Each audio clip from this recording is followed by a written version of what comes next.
مسلم طلباء و طالبات میں تعلیم حاصل کرنے کے رجحان میں دن بدن اضافہ ہوتا دکھائی دے رہا ہے۔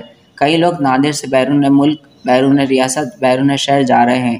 وہیں دوسری طرف بیرون شہر کے طلباء و طالبات ہمارے ناندیڑ شہر میں تعلیم حاصل کرنے کے لیے آ رہے ہیں۔ ناندیڑ تعلیم کا مرکز بنتا دکھائی دے رہا ہے۔ ایسے میں عصری تعلیم کے ساتھ ان کی دینی تربیت پر بھی توجہ دینا یہ وقت کی اہم ضرورت ہے۔ اسی کے پیش نظر سبیل ایجوکیشن اینڈ ویلفیئر سوسائٹی کی جانب سے آج پیرپورہ نگر میں بی بی فاطمہ گرلز ہاسٹل کا افتتاح بدست مبارک محترم امیر جماعت سید سعادت اللہ حسینی صاحب کے ہاتھوں عمل میں آیا۔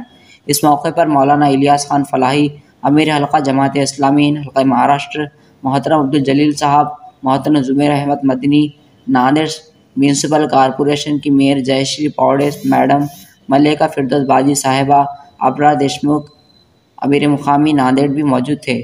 اس موقع پر ایک تقریب کا بھی اہتمام کیا گیا جس میں سبیل ایجوکیشن اینڈ ویلفیئر سوسائٹی کے نائب صدر ریاض الحسن عامر نے اس کے اغراض و مقاصد پر روشنی ڈالی۔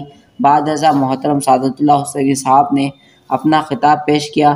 اس موقع پر ناندیڑ کے علماء، سیاسی، سماجی و ملی شخصیات بھی موجود تھے۔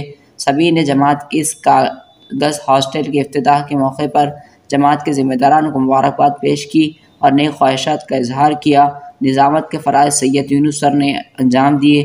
اس موقع پر مرد و خواتین نے بڑی تعداد میں شرکت فرمائی۔